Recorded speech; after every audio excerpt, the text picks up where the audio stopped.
Hello everyone, I am Dr. Manoj Kumar NV, working as an Associate Professor in the Department of Management Sciences, Maharaja Institute of Technology, Mysore. So today the topic for the presentation is underwriting. The subject title, Banking and Financial Services, subject code 18 MB FM 301, and we are in the unit 3 title with Merchant Banking, and today's topic is underwriting and private placement. So first shall we discuss about underwriting. So what is underwriting? Underwriting is the process through which an individual or institution takes on financial risk for a fee. So the risk most typically involves, so whatever the risk which is associated in underwriting, the risk most typically involves through loans, insurance or investments.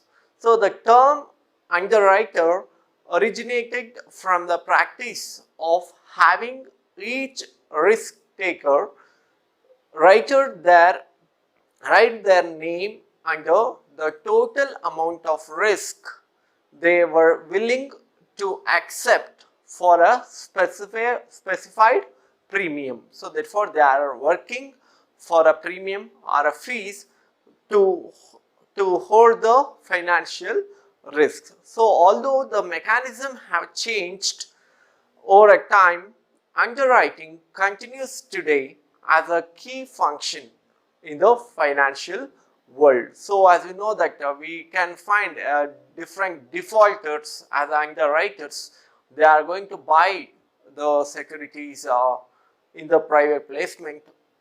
So when we take a consideration of these underwriting, few of the major important concepts or important information we need to be keep in our mind are: underwriting is a process through which an individual or institution takes on financial risk for fees. So it is not free of cost, they must need to be charged the fees for underwriters.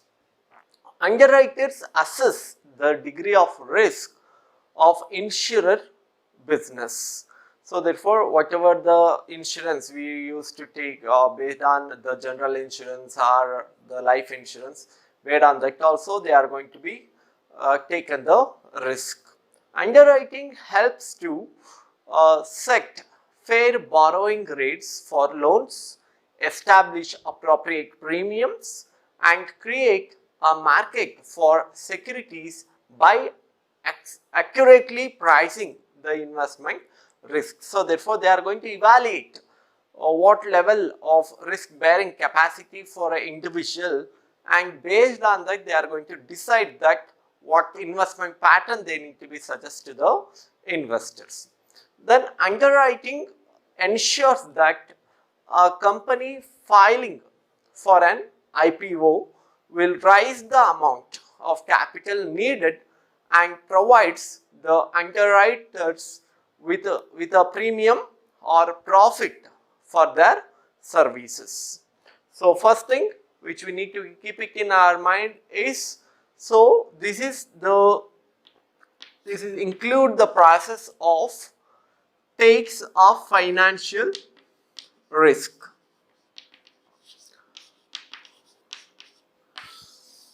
So they take a financial risk for fee based. So fee based.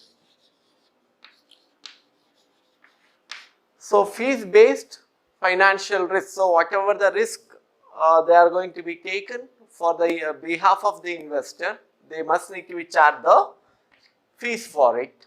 And the second one, where they are going to be assess the degree of risk.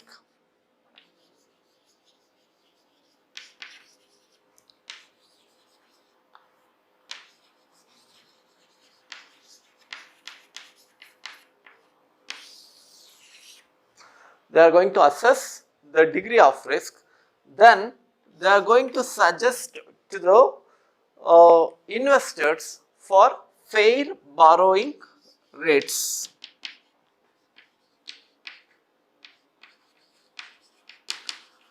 Fair borrowing rates they are going to suggest to the investor for their insurance or for their borrowings. They are going to be informed based on the appropriate premium they are going to collect for the particular investment.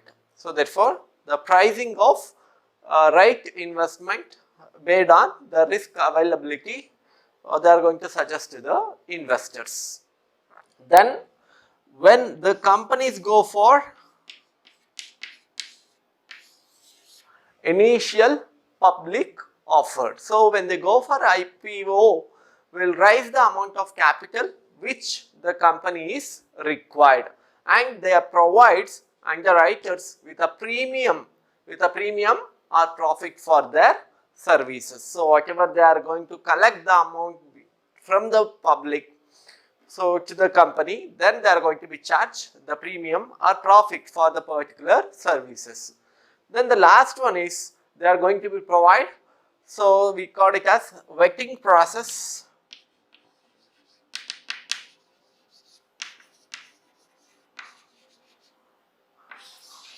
So vetting process where the investors benefited from the vetting process that underwriting grants by helping them make informed investment decision. So therefore, they are going to suggest the right investment for the investor. So therefore, at any point of time as an investor, they require any information, the underwriters they are going to be provide the right information to make a right decision with respect to investment plans.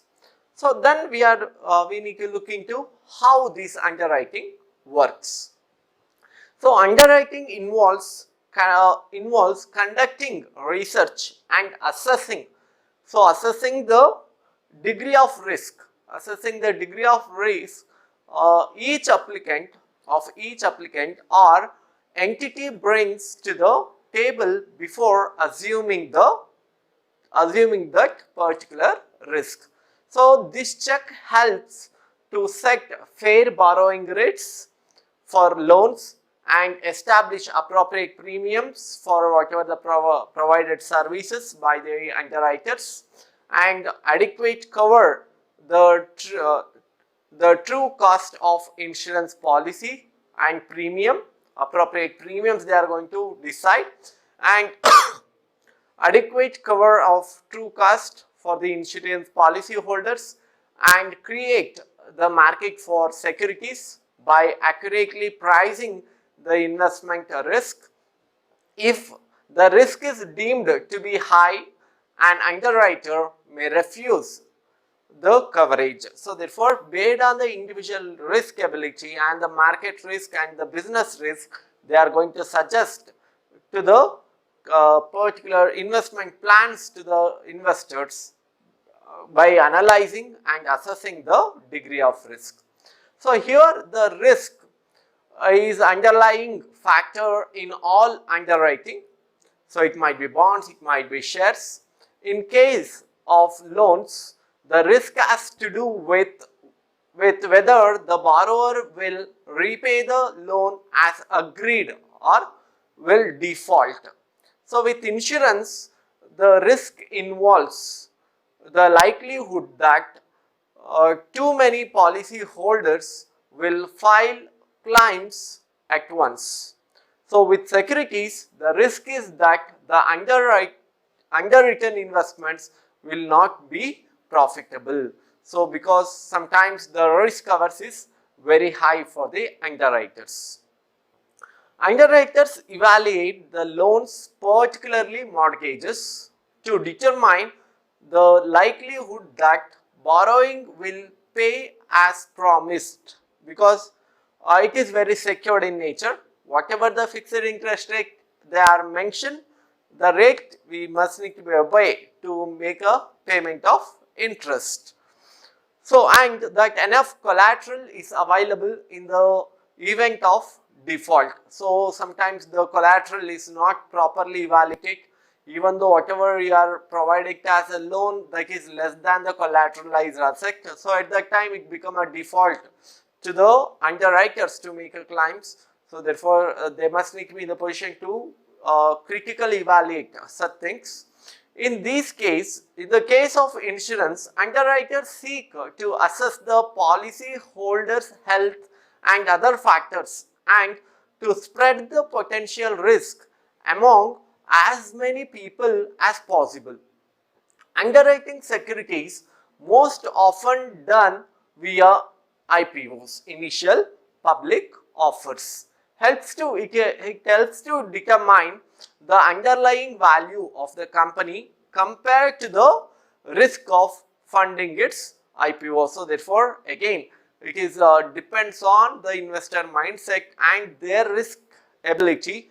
So if they are risk averse, they are ready to make an investment. If they are not, then they are going to suggest for other securities. Then we are moving to the types of underwriting.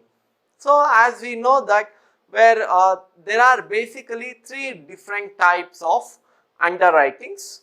So the types of underwritings. So the types of underwriting for loan underwriting and insurance underwriting and security underwriting. So these are the major classification of underwriting. So the loans, when we come to the loan underwriting, all loans undergo some form of underwriting. In many cases, underwriting is automated and involves appraising an applicant credit history. So therefore, whenever you apply for loan, the banker even they are going to check out the transaction history. They are going to be check out to grant the loans, and financial records they need to look into, and the value of any collateral offered along with other factors that depend on the size and purpose of the loan. The appraisal process can take anywhere from a few minutes to a few weeks, depends on whether the appraisal requires a human being to be involved.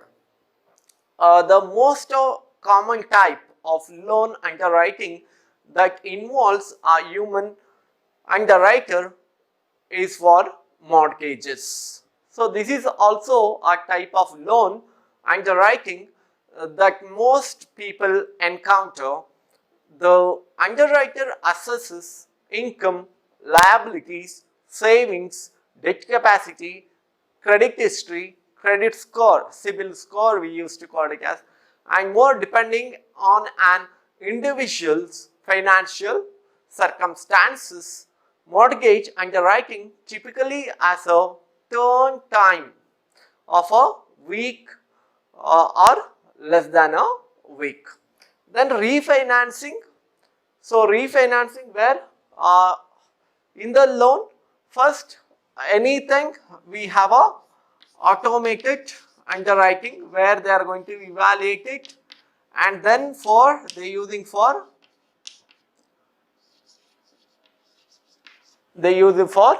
mortgages, and then they use it for refinancing. So in the refinancing often takes a longer because who face the deadlines get preferential treatment, although the loan applications can be approved, denied or suspended.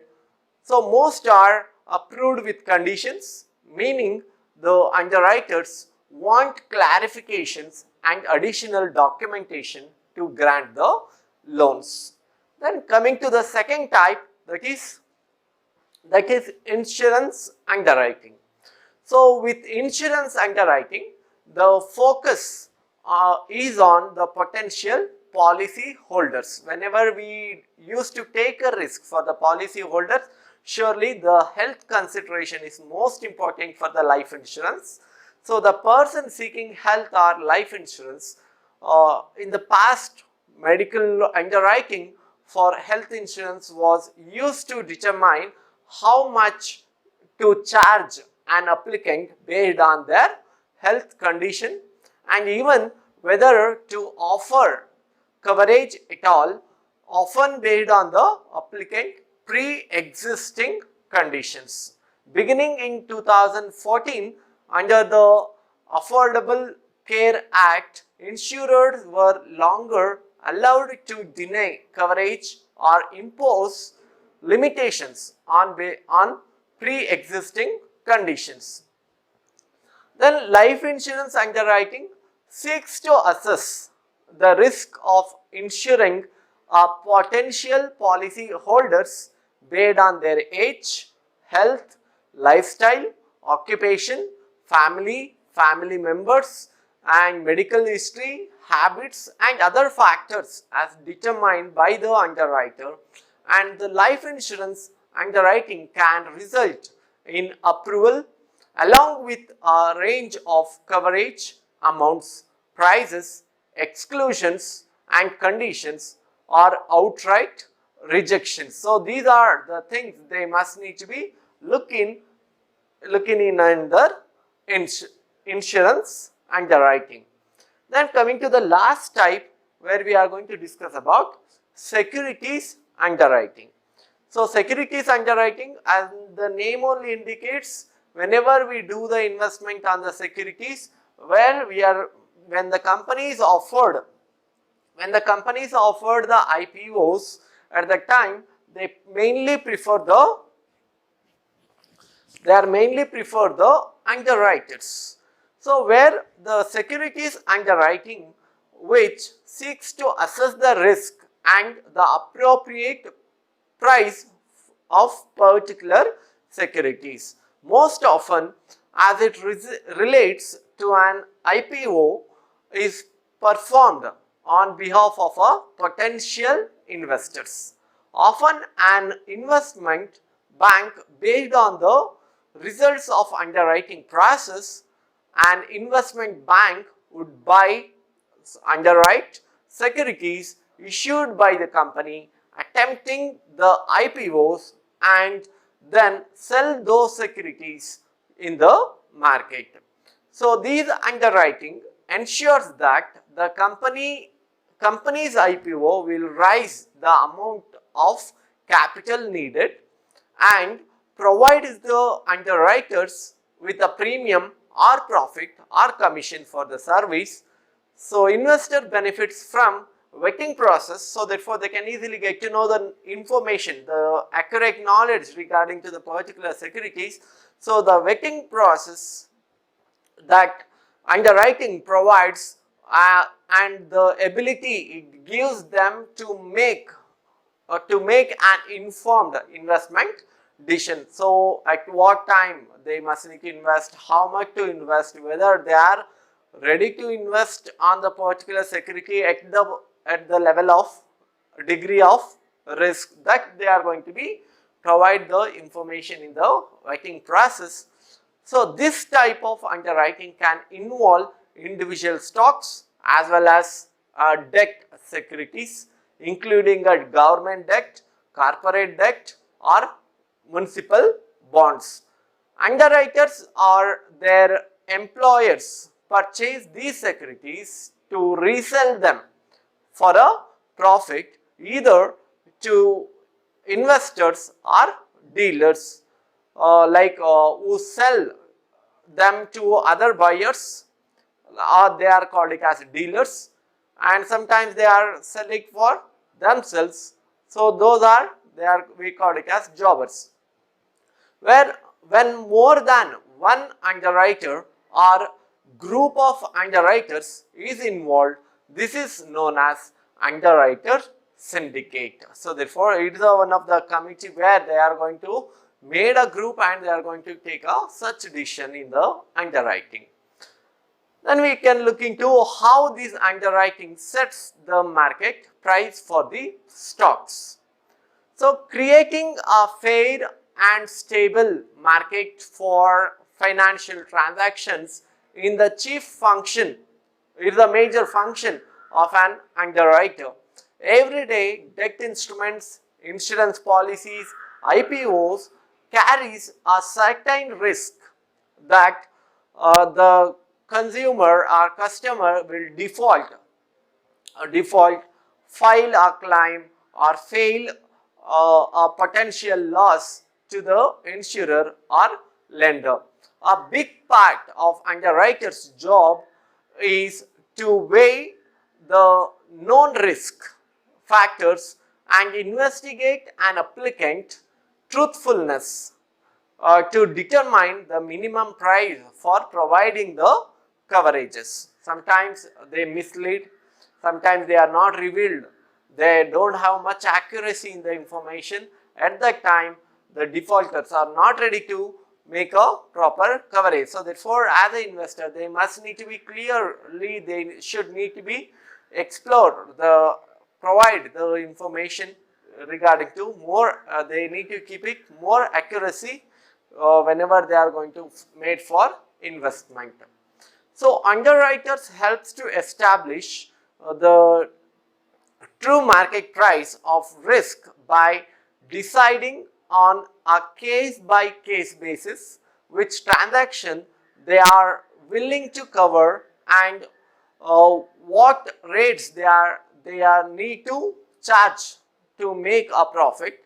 Underwriter also helps to expose unacceptably risk applicants such as unemployed people asking for expensive mortgages, those in the poor health who request life insurance, or companies that attempt an IPO before they are ready by rejecting coverage. So this vetting function substantially lowers the overall risk of expensive claims or defaults and allows loan officers, insurance agents and investment bankers to offer more competitive rates. They are providing more competitive rates to those with less risky proposition. So therefore, this way that the underwriters roles are most important, and they are working as a agent, or they are working as one of the platform that they are going to behalf of customers or investors. They are going to be invest on the IPOs and they are going to sell those securities at the higher price to achieve the greater profits for them and even for the investors. So then we are moving to the second content of today's topic is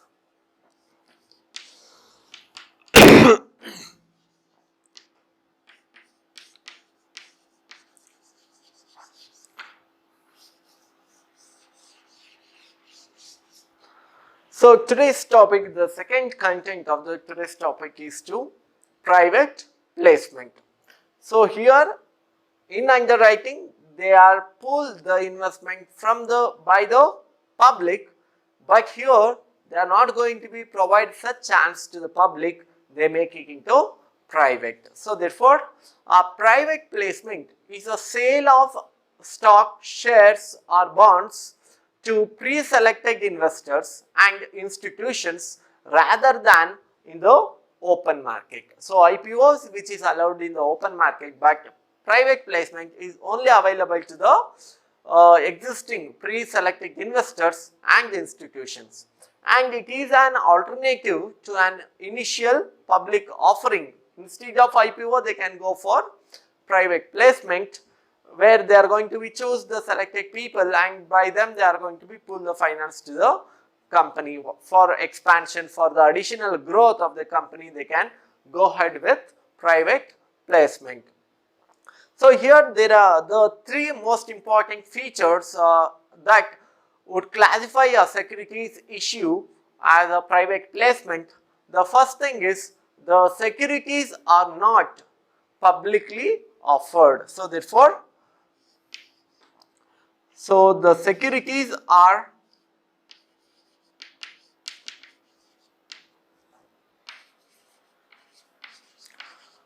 not allowed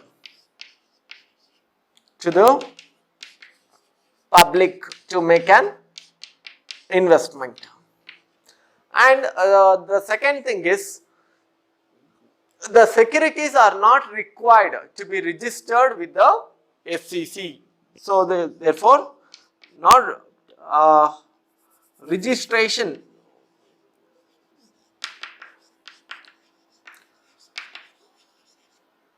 no registration required in SEC.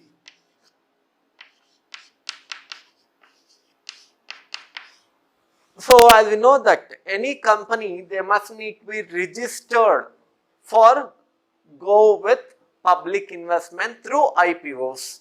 But in under private placement, so any company which they want to establish their own, then they can prefer private placement because there is no registration required with the Security Exchange Commission, SEC we call it as.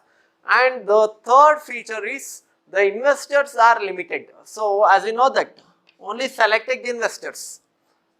So, here we can say limited.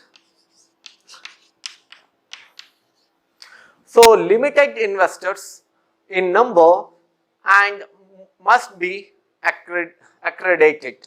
So, therefore, their registration is required, accreditation is required, but the number of players in the private placement are less because IPO, when they go for IPO, it is a public offering. So, therefore, the number of investors are very high, but when they go for private placement, the investors are limited. So, companies with the public and private issue in the private placement market for a variety of reasons, including a desire to access long-term fixed rate capital, diversified financing sources and additional financing capacity beyond the existing investors like banks, private equity, or in case of privately held businesses to maintain confidentiality. So, therefore, for all these advantages, the private placement is most important thing where the company can prefer to raise the capital through private placement. So, whenever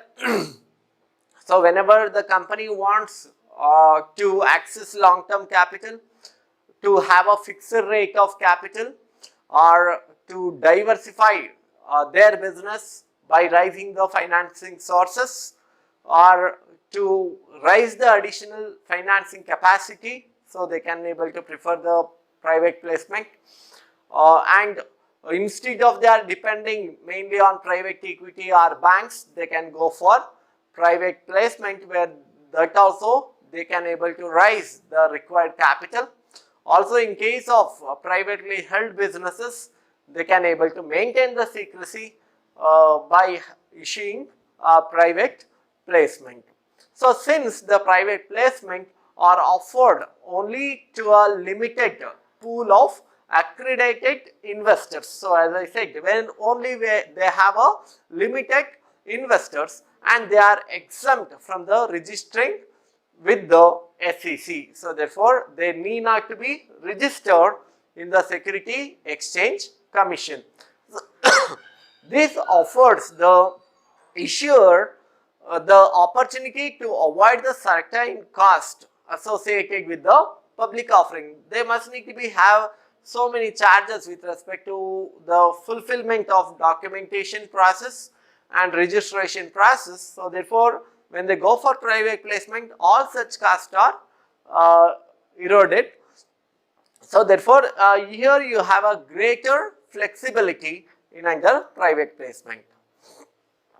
So, as we know that the private placement, which is always helpful to us for who are concentrating for come up with their own industry or their own company, they can mainly prefer on private placement. So, when we look into the purpose of these private placement of securities, so as you know, in today's scenario, mostly all the corporate, irrespective of size, required capital in order to extend or diversified and grow their businesses, the startups tend trend in the country can be seen at a peak with the creative minds trying to bring new products, new services in the market. Majorly, all the startups required huge amount of funding for expansion and to meet their working capital requirements. So, they need a day-to-day capital for the initial 4 to 5 years. So, the funding can be by way of seed funding, angel investors and series funding to the name a few. Mostly all the startups will prefer issuing securities to the investors rather than borrowing from banks or NBFCs, non-banking financial corporations, and paying the high amount of interest. So, these private placement of securities is a mean by which funds can be raised by the corporates in the complaint manner.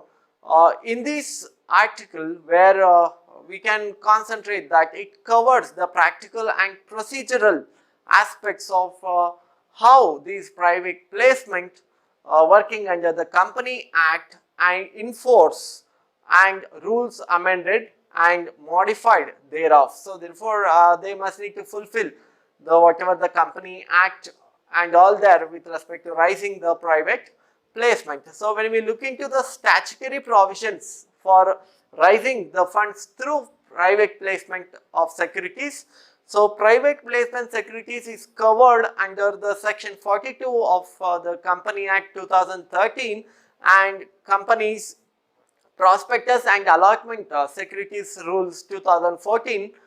Private placement is defined as any offer or invitation or to subscribe or issue of securities to a selected group of persons by a company other than by a way of public offer through private placement offer cum application. So, this is the statutory requirement where they need to be fulfilled as per the Company Act 2014 section 42, where to whom we can able to issue the private placement. So, to whom can private placement offer be made? So, private placement offer can made to a prospective investors or any person who intends to invest a specific amount of funds in the company against issue of securities. Offer to subscribe for the securities of a company under the private placement cannot be made to more than 200% in a financial year. So, therefore, it is restricted and limited and confined to the 200% in a year. You can able to raise the capital through private placement. If a company listed or unlisted makes an offer to allot or invites subscription or allots or enter into an agreement to allot securities to more than the prescribed number of persons, same shall be deemed to be an offer to the public. So, if they are not followed all these guidelines, then it is considered to be a IPOs rather than they are considered as private placement. Then coming to the exclusion, which is not fall under the private placement, while computing the above 200%, as I said, only it is restricted to 200 members. It is restricted to 200% investors in the financial year. So, if it is exceeds, then qualified institutional buyers, we call it as defined in the Security Exchange Board of India for issue of capital and disclosure requirement regulation 2009, and employees of the company being offered securities under the scheme of, if they are issued the securities either through shares or if they are issued through employee stock option plans, then those are excluded if they are raised more than 200%.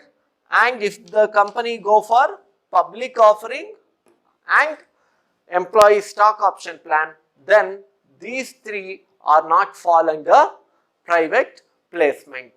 So therefore, whenever they are issue the private placement, they must need to be very careful regarding to this information. Then there is a need of shareholders approval.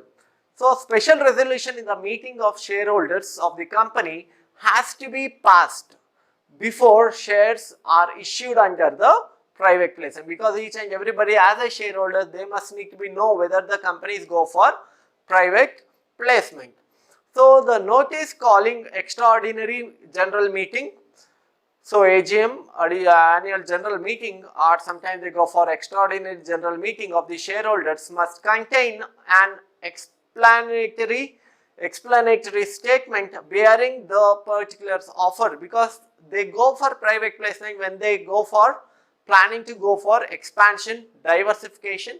So therefore, they must need to be informed to the each and every shareholders in the extraordinary general meeting, and they must need to be inform them regarding to the particular date of offer, date of passing board resolution, kinds of securities offered and its price, basis or justification of the price, name and address of the valuer who performed in the valuation, amount of which the company intend to raise, material terms of raising such securities, proposed time schedule, purpose or objects of an offer, and contribution being made by promoters or directors. All such information need to be disclosed to the existing shareholders of the company towards get the approval from the shareholders. Then subscription of shares. So every person to whom private placement offer, so means less than 200, has been made, and who is willing to subscribe to the shares of the company may do so by filling the application form attached with the offer cum application letter along with the subscription money. So here there is no call monies and all, so directly they are going to make a payment. So the mode of the payment, if we are looking to where subscription of the money can be paid in any of the following, where they can pay through check, pay through demand draft or other banking channels except cash, and separate bank account with a scheduled bank. So because money received must be in secret, or they need to be separate bank account and shall not be utilized for any purpose other than for adjusting against allotment of securities or repayment of monies with where the company is unable to allot the securities, and after completion of allotment process, the company will be allowed to move the funds in regular bank account used for day-to-day transaction. So therefore, they must individually they must need to be carry their own individual account and need to be open in the scheduled bank, and they need to maintain the proper required cash.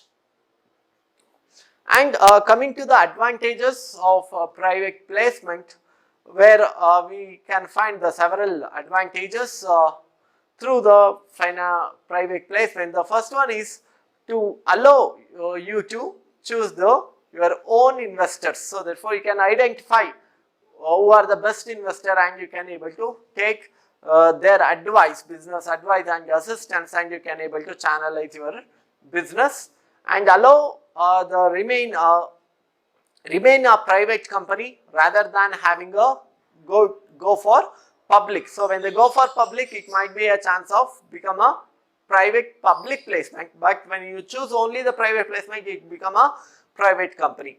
And provide a flexibility in the amount and type of funding. So whatever the amount which is required, you can able to raise that much, because it is left to the company to decide it towards how much to raise based on their plans. And it is also allows the return on investment over a longer period of time as private placement investors will be preferred to be more patient than other investors such as venture capitalists and all. Better than them, the private placement players, they are getting a better profits and require less investment of both money and time than public share flotations, and provide a faster turnaround on rising finance than venture capitalist market or public placement. When they go for IPO or venture capitalists, they must need to provide the proper documents and proper proposal which is required, and that should be analyzed. But when they go for private placement, it is pretty much easier to raise the funds, and as a result of private placement are sometimes the only source of raising substantial capital for more risky ventures or new businesses. They can prefer the private placement. So coming to the last one, where we are going to look into the few disadvantages of private placement, where reduce the market for bonds or shares in the business, which may have a long-term effect on the value of business as a whole, because private placement where they are going to get the better profits, even when the business is perform less, obviously it is going to be impacted the longer duration. When you are ignore the players of debt holders or shareholders, surely it is going to be impact on your business profitability in the long run. And it is have only limited number of potential investors who may not want to invest substantial amounts individually. Sometimes even though you are selected only less than 200, out of them itself you can't able to expect each and everybody to invest the same.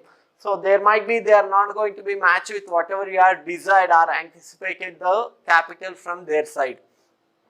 And the need to place the bonds or stocks at a substantial discount to compensate investors for their greater risk and longer terms returns. So therefore it is makes that the bond and shares value become declined. So therefore huge discount you have to provide when you go for selling those shares and bonds.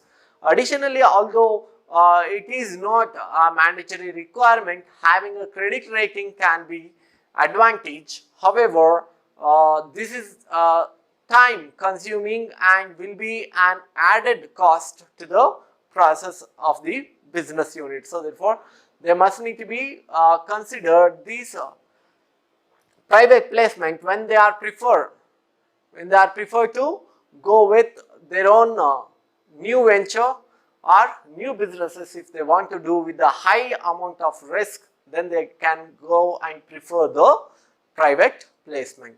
Hope you understand whatever we covered today with respect to the major services like underwriters and private placement. These are the major source and it is one of the platform where for the companies they can easily raise the amounts from the public as well as from the private player, as a corporate, as an institution or the intermediaries.